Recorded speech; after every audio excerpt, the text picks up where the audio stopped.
The right to vote is sacred, but in the 1800s and 1900s in this country, women and people of color had to fight to obtain that right.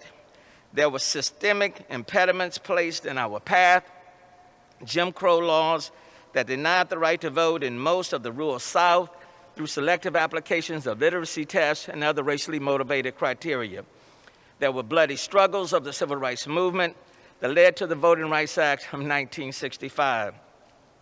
Chief Justice Earl Warren wrote in 1964, "The right to vote freely for the candidates of one's choice is of the essence of a democratic society, and any restrictions of those rights strike at the heart of representative government."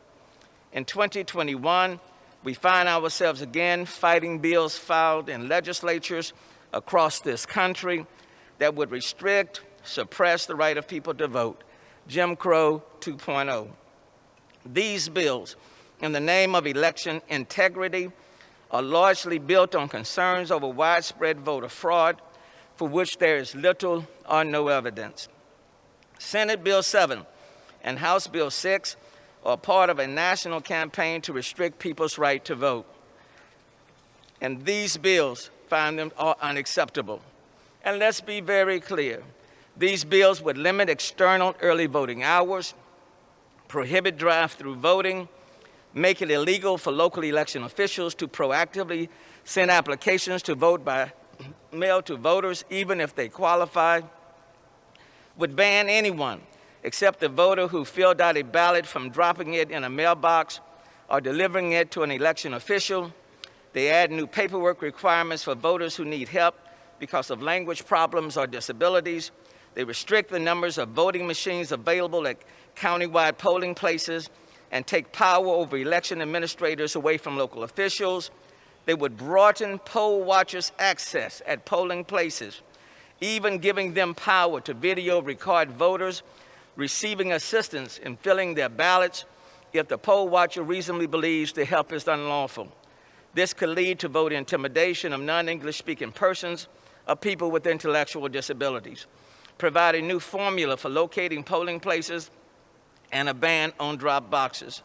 The Texas Rights Project, and I want to thank their representatives for being here today, states the extended voting hours in Harris County were mostly used by people of color.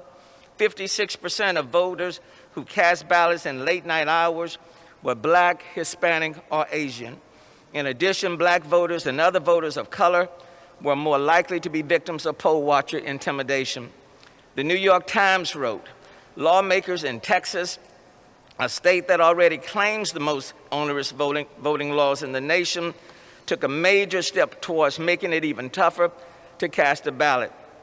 72 Black corporate executives recently wrote, corporate America should publicly oppose any discriminatory legislation and all measures designed to limit Americans' ability to vote.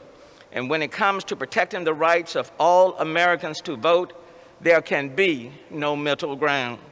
And in the words of Dr. King, whose assassination took place 53 years ago Sunday, there comes a time when silence is betrayal.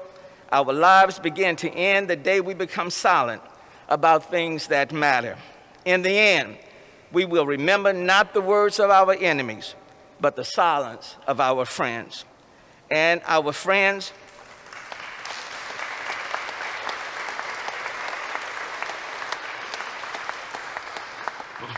and quite frankly, this is a time when our friends can no longer be silent and cannot stand down. Evil prevails when good people stand down.